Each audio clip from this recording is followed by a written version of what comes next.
देखिए, इनके प्रवक्ता का बयान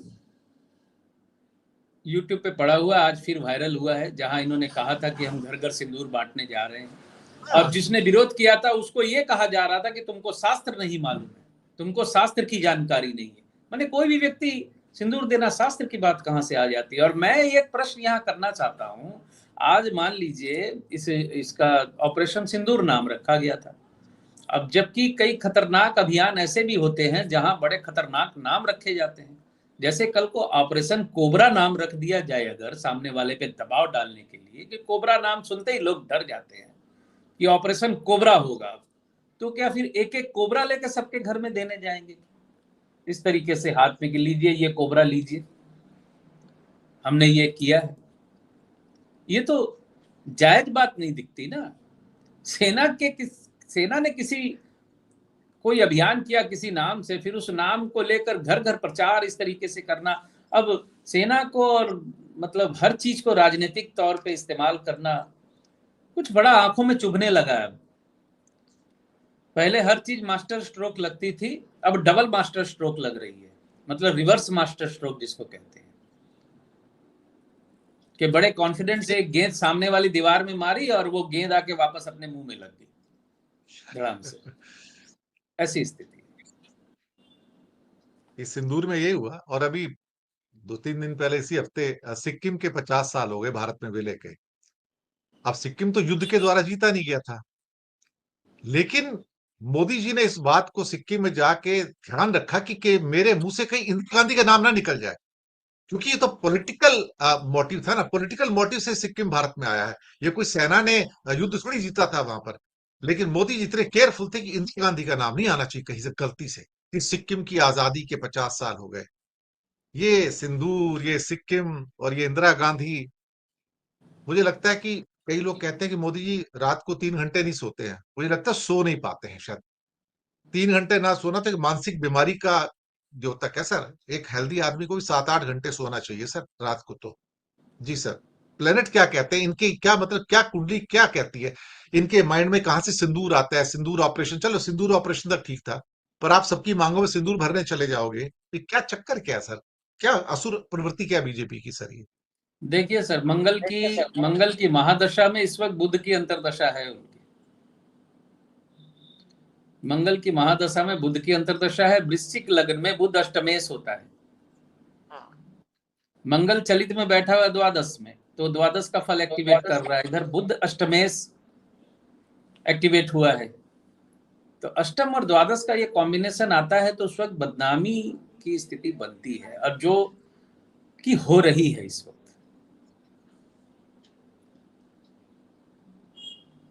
पक्ष में नहीं है इनके सितारे।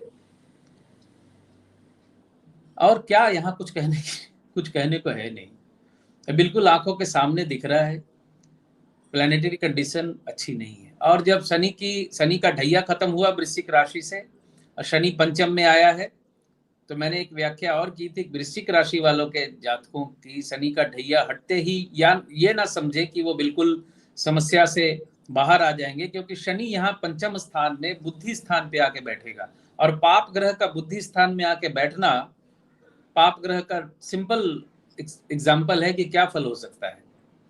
तो बुद्धि स्थान में शनि बैठकर अभी गलत निर्णय करवाएगा। मेरी वृश्चिक राशि, शनि का ढैया खत्म हो रहा है और वृश्चिक राशि के जातकों को क्या फल मिलेगा शनि के राशि परिवर्तन का, मेरे चैनल पे जाके देख सकते हैं। यही बातें मैंने बोली हुई है कि पंचम में शनि आएगा और गलत निर्णय करवाएगा। मैं उसको अलग से अब क्लिप बना के अपने चैनल पे डालूंगा बड़ी जल्दी। मैंने बिल्कुल स्पष्ट कहा था कि पंचम भाव पे शनि आएगा और बुद्धि विभ्रम होगा।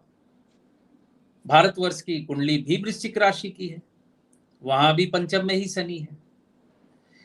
वृश्चिक राशि की कुंडली नीतीश कुमार जी की भी है। नीतीश कुमार जी की परफॉर्मेंस भी देख लीजिए इस वक्त कितनी शानदार है। राष्ट्रगान के समय हंस रहे हैं, ठिठोली कर रहे हैं राष्ट्रगान के समय। ऑपरेशन सिंदूर के बाद मोदी जी पहली बार बिहार पहुंचे तो दोनों हंस रहे, विशेष करके नीतीश कुमार जी हंस रहे थे खूब। तो ये बुद्धि विभ्रम वाली स्थिति बन रही है ना, पंचम में शनि पाप ग्रह का बैठना। उनको किसी ने छोटा सा गमला भेंट किया नीतीश को, उसको उठा के उसके सिर पे गमला रख दिया, वो फोटो भी आ गया। पर आगे से ध्यान रखें कि नीतीश कुमार जी को कोई हल्की फुल्की चीज गिफ्ट में दे, कहीं वापस आपके सर पे ना आ जाए हल्की चीज। जी, आखिर में 2 सवाल लेंगे। एक एक बात करना चाहूँगा, आप क्या कहते हैं कि एस्ट्रोलॉजी के हिसाब से काल सर्प दोष क्या होता है उसके बारे में, लेकिन उससे पहले एक सवाल ले लूँ मैं आपसे। चीन ने आखिरकार अपनी हस्ती दिखा दी साहब। पहले तो इंडिया की रेयर अर्थ मैग्नेट बंद कर दिए सर, सारे उसने बैन लगा दिया, बिना बोले। और नए एक्सपोर्ट रूल्स लागू कर दी कि मैं नहीं देता दुनिया में किसी को, तुम्हें जो करना है कर लो।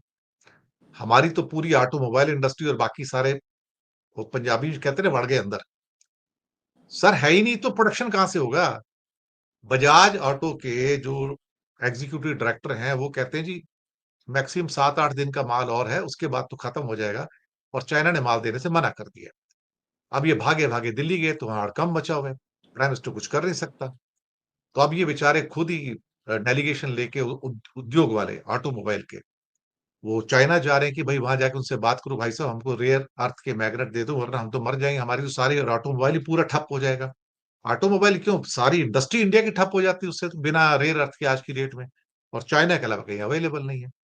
और दूसरा उसने बोला कि अगर पाकिस्तान का भैया पानी बंद किया तो मैं आपका ब्रह्मपुत्र का पानी बंद करने जा रहा हूं। मैं, आप समझ लो कि जो बर्ताव आप उसके साथ करने जा रहे हो वो बर्ताव मैं आपके साथ करने जा रहा हूं। और ब्रह्मपुत्र ही नहीं, सतलज का पानी भी बंद करने जा रहा है साथ में, वो भी तिब्बत से आता है सर। तो ये तो डबल स्ट्राइक होगी सर, हमारे ऊपर इतना बड़ा वार कर दिया। चाइना पूरी की पूरी दुश्मनी निकाल रहा है एक किस्म से देखा जाए, और चाइना अपनी दोस्ती जो है पाकिस्तान के साथ खुलकर दिखा रहा है। हमारे पास तो कोई रास्ता नहीं है सिवाय इसके कि हम घुटने टेकें। चीन के सामने अमेरिका ने घुटने टेके हुए हैं, जापान ने घुटने टेके हैं, यूरोपियन यूनियन ने घुटने टेके हैं रेयर अर्थ को लेके, क्योंकि उसके अलावा कोई चारा ही नहीं उनके पास सर, क्या करोगे? तो चीन का वार बहुत भारी पड़ गया सर। ये, I think this is something which is troubling us sir. उसकी कुछ कुंडली वुंडली हो तो चीन विन की बताओ सर जरा, क्या चीन चक्कर की क्या है? चीन की कुंडली नहीं है, लेकिन बात यह है कि फेक सूचना का युग है और हर सूचना उपलब्ध है आज की तारीख में, और राजनीति का मुख्य जो ताकत होती है वो सूचना होती है। आप एक फेक नैरेटिव चलाकर रोज चीन को गालियां दिलवाएंगे पूरे भारतवर्ष में, तो इसका इम्पैक्ट आपके फॉरेन रिलेशन पर तो पड़ेगा। सत्ताधारी पार्टी ही चीन को गालियां दिलवा रही है। WTO के फॉर्मेट में सिग्नेचर करने के बाद, वर्ल्ड ट्रेड ऑर्गेनाइजेशन के साथ जुड़ने के बाद, कोई व्यक्ति किसी भी देश का बहिष्कार नहीं कर सकता व्यावसायिक दृष्टि से। अब गणेश जी की छोटी आंखें बोलकर चीन का बहिष्कार करने का आह्वान कर दिया हमारे आदरणीय प्रधानमंत्री नरेंद्र मोदी जी ने। तो ये सूचना का युग है, सूचनाएं चली जाती है ना। एक फेक नैरेटिव चला के किसी देश के खिलाफ लगातार एक सिर्फ वोट प्राप्ति के लिए एक हवा तैयार करते रहना, तो ये सूचनाएं चली जाती हैं। कोई देश मित्र अगर आपका है तो वो ये भी देखता है कि जिस देश का मैं मित्र बना हुआ हूं उस देश के लोग मेरे प्रति क्या धारणा पोषण कर रहे हैं। तो फेक नैरेटिव चला के गालियां देना एक अगर शगल बन गया सोशल मीडिया के इस जमाने में, एक तो चुपचाप आपस में बातें करते थे लोग तो अलग बात थी, अब बिल्कुल छाप रहे हैं फेसबुक पे, ट्विटर पे, तो इन सब का बुरा असर तो पड़ता ही है। ऐसे थोड़ी चलता है। आप इस वक्त ग्लोबल विलेज कहा जाता है पूरी पृथ्वी को, और ग्लोबल विलेज के दौर पे जहां पर आपने फॉरेन इन्वेस्टमेंट को भी आह्वान किया हुआ है, वहां आप बहिष्कार का हला नहीं उठा सकते। सिर्फ कुछ लोगों को कुछ लोगों के अंदर गर्व पैदा करने के लिए और उनको गलत पथ पे चालित करने के लिए इस तरह की मुहिम चला दी, उसका खामियाजा भुगतना पड़ता है। और फिर मैं तो नहीं कह रहा, हमारे एस जयशंकर जी ने, हमारे आदरणीय विदेश मंत्री जी ने कहा था कि वो हमसे बड़ी इकोनॉमी है, हम उनसे लड़ नहीं सकते। तो बड़ी इकोनॉमी है तो फिर आपको उस बड़ी इकोनॉमी को गुस्सा भी नहीं दिलाना चाहिए। जब आपको मालूम है आप लड़ नहीं सकते, और फिर अपने घर के लोगों को कहें कि आप दरवाजे पे खड़ा होकर रोज गालियां दो उनको, बहिष्कार करो उनको। मुझे नहीं पता क्या चल रहा है सर, मैं राजनीति पे तो स्टेटमेंट ज्यादा देता नहीं हूं।